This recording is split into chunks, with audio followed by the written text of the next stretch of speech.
Hello friends, नमस्कार। मैं हूं आपका host Brahmadev. Friends, urban gardening में जहां जगह की कमी होती है और ज़्यादातर प्लांट्स पॉट या कंटेनर में, टेरेस या बालकनी के ऊपर उगाए जाते हैं, वहां साधारण मिट्टी का उपयोग नहीं कर सकते। साधारण मिट्टी काफ़ी भारी होती है, जिसके कारण टेरेस के ऊपर लोड बढ़ जाता है और हैंडलिंग में भी परेशानी होती है। साधारण मिट्टी में क्ले की मात्रा अधिक होने के कारण वाटर ड्रेनेज काफ़ी पुअर होता है और समय के साथ इनमें कॉम्पैक्टिंग होती है, जिससे सूखने पर ये काफ़ी हार्ड हो जाते हैं।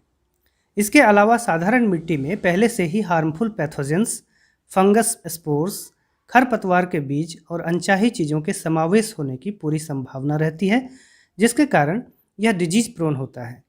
इसलिए कंटेनर गार्डनिंग में अलग अलग तरह के सॉइललेस मीडिया का उपयोग करके प्लांट की ग्रोथ के लिए अनुकूल एक ऐसा मिश्रण तैयार किया जाता है जो काफ़ी अच्छे ड्रेनेज वाला, हल्का, हवादार, पानी को होल्ड करने की क्षमता वाला, वीड फ्री, कंसिस्टेंट और आसानी से हैंडल किया जा सकने वाला होता है। इसमें वास्तविक मिट्टी का कोई भी अंश नहीं होता है। तो आज के वीडियो में मैं आपका परिचय ऐसे ही कुछ पॉपुलर पॉटिंग मीडिया से कराऊंगा, जिनकी अपनी अपनी खासियत होती है और प्लांट की ज़रूरत के अनुसार उन्हें अलग अलग रेशियो में मिलाकर एक अच्छे पॉटिंग मिक्स का ब्लेंड तैयार किया जाता है। फ्रेंड्स, सॉइललेस पॉटिंग मीडिया के तौर पर सबसे ज़्यादा उपयोग किया जाने वाला मटेरियल है स्फेग्नम पीट मॉस या सिंपली पीट मॉस। लेकिन स्फेग्नम पीट मॉस के बारे में बताने से पहले मैं आपका परिचय इस प्योर स्फेग्नम मॉस से कराना चाहूँगा, जो ज़मीन की सतह पर उगने वाले प्लांट की ही एक प्रजाति होती है।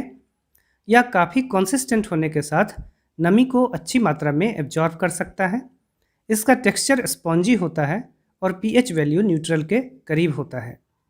इसका उपयोग सीड स्टार्टर के तौर पर, एयर लेयरिंग के लिए, मॉस स्टिक तैयार करने में, हैंगिंग बास्केट में और मॉइस्ट मल्चिंग आदि के तौर पर किया जाता है। जबकि पीट मॉस या स्फेग्नम पीट मॉस प्योर स्फेग्नम मॉस से अलग होता है। पीट मॉस का निर्माण स्फेग्नम मॉस से ही होता है, लेकिन इसे बनने में हजारों साल लगते हैं। स्फेग्नम मॉस और कई अन्य तरह के सड़े गले पेड़ पौधे जब एक साथ बहुत बड़ी मात्रा में सैकड़ों हजारों सालों तक जमीन के नीचे दफन रहते हैं, तब एक कॉम्पैक्टेड और कंपोस्टेड मॉस जैसी चीज़ बनती है, जिसे पीट मॉस या स्फेग्नम पीट मॉस कहते हैं। जर्मनी, कनाडा, आयरलैंड आदि देशों में यह बहुतायत में पाया जाता है, जहां इसे ज़मीन के अंदर से खोद कर निकाला जाता है। इसलिए प्योर स्फेग्नम मॉस की अपेक्षा यह सस्ता होता है। इसकी वाटर एब्जॉर्ब करने की क्षमता अपने वजन के मुकाबले 10 से 20 गुना ज़्यादा होती है।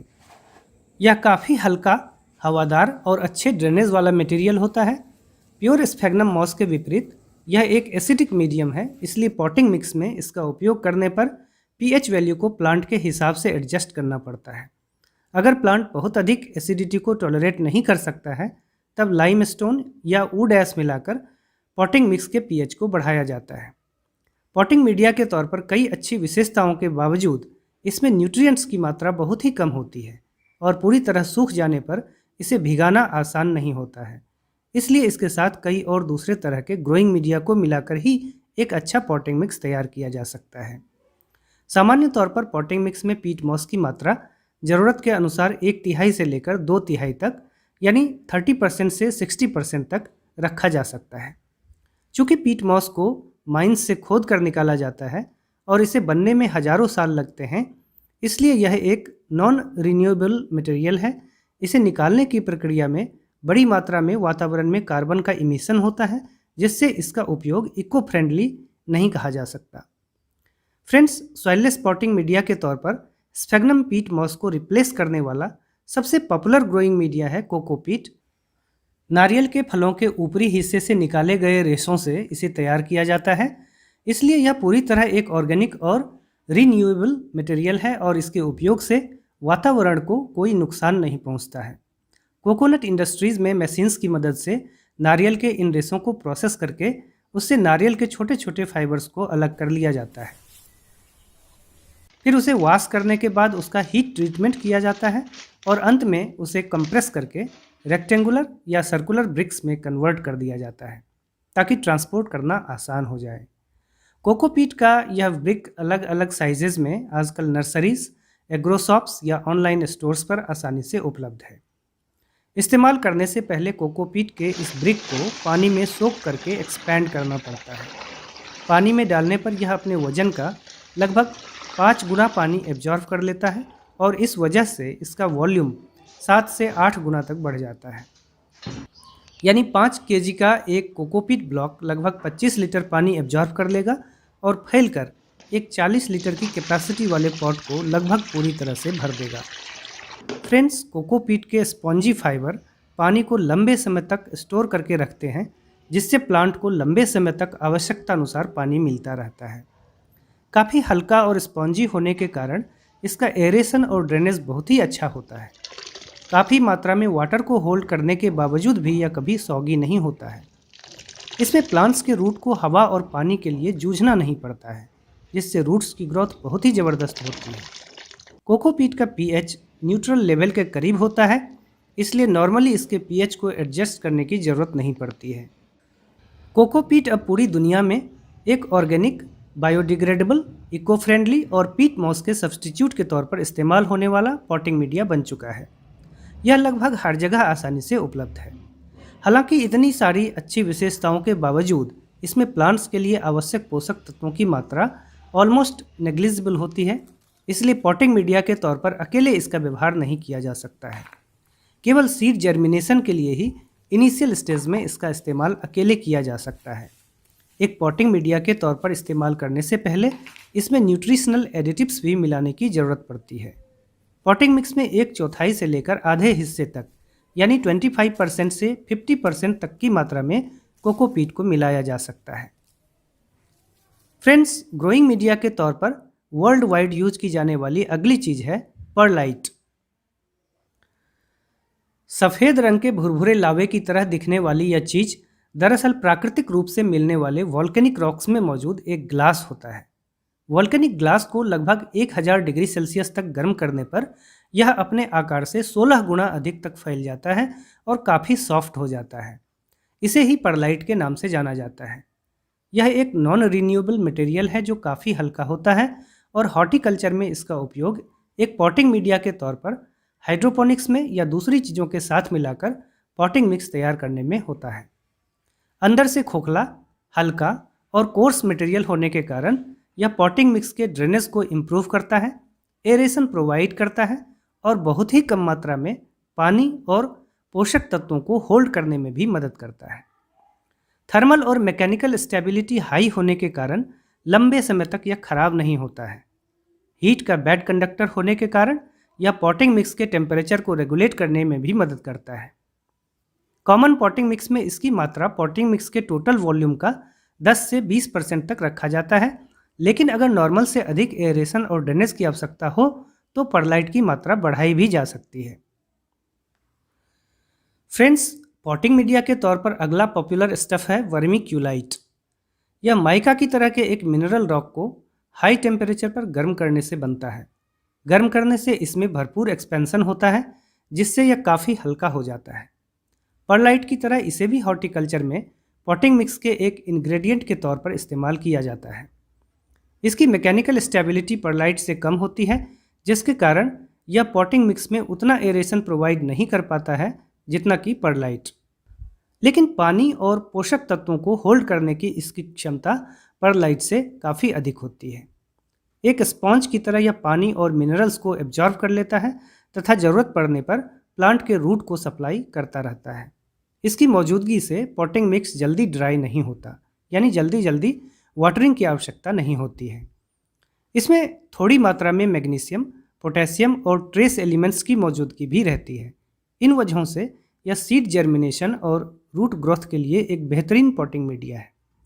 पॉटिंग मिक्स में इसका उपयोग खासकर वाटर और न्यूट्रिएंट्स को होल्ड करने की क्षमता बढ़ाने के लिए किया जाता है।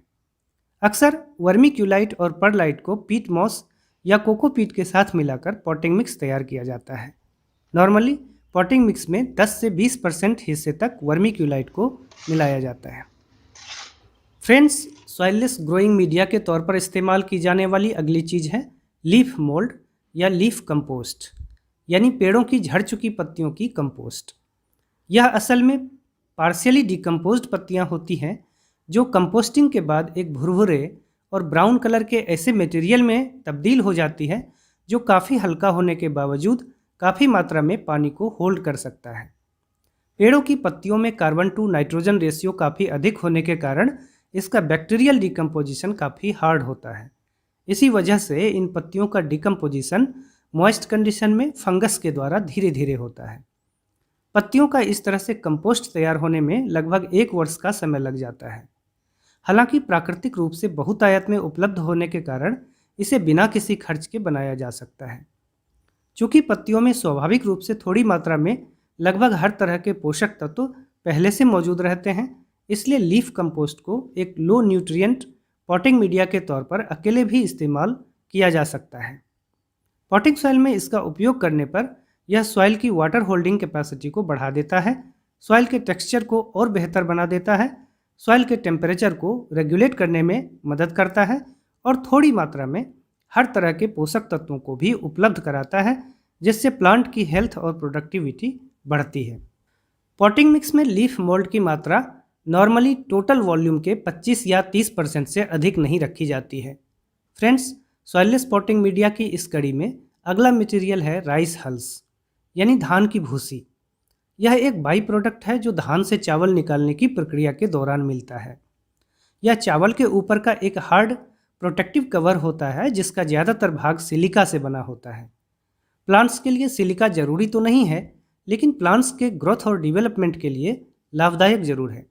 इससे प्लांट के सेल वॉल मजबूत बनते हैं, प्लांट्स को इन्वायरमेंटल स्ट्रेस से बचने में मदद मिलती है और फंगल डिजीज के प्रति इम्यूनिटी बढ़ती है। इसके अलावा पॉटिंग मिक्स में इसे मिलाने से परलाइट की ही तरह एरेशन और ड्रेनेज इंप्रूव होता है। राइस हल्स में भी कार्बन टू नाइट्रोजन का रेशियो काफ़ी हाई होता है, जिसके कारण इसका ब्रेकडाउन काफ़ी स्लो होता है।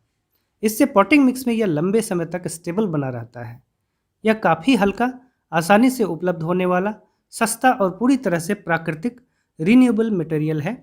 उपयोग से पहले अगर राइस हल्स को वेपराइज कर लिया जाए तो उसमें मौजूद राइस ग्रेन्स, वीड्स या अन्य हार्मफुल पैथोजेंस नष्ट हो जाएंगे और तब आवश्यकता अनुसार उस स्टेराइल राइस हल्स को 25 से 30% तक की मात्रा में पॉटिंग मिक्स में ऐड किया जा सकता है। फ्रेंड्स, मैंने अब तक जितने भी पॉटिंग मीडिया के बारे में आपको बताया उनमें से किसी में भी प्लांट्स के लिए आवश्यक पोषक तत्व पूरी तरह मौजूद नहीं होते। इसलिए पॉटिंग मिक्स का ब्लेंड तैयार करते समय उसमें ज़रूरी न्यूट्रिशन प्रोवाइड करने के लिए ऑर्गेनिक मैन्योर्स का प्रयोग किया जाता है, जिनमें vermicompost, neem cake powder, tea leaf manure, seaweed extract, bone meal, fish meal आदि प्रमुख हैं। तो इन सभी वस्तुओं का पॉटिंग मिक्स बनाने में किस तरह से और कितनी मात्रा में प्रयोग करते हैं, इसके बारे में मैं अगले वीडियो में आपको बताऊंगा। आशा है वीडियो आपको पसंद आया होगा। अपनी पसंदगी जाहिर करने के लिए कृपया लाइक बटन को प्रेस करें और इसी तरह के ढेरों इंटरेस्टिंग वीडियोस को देखने के लिए सिटी गार्डनिंग चैनल को सब्सक्राइब भी करें। सवाल पूछने के लिए नीचे जाकर कमेंट बॉक्स का उपयोग कर सकते हैं। Thank you for watching.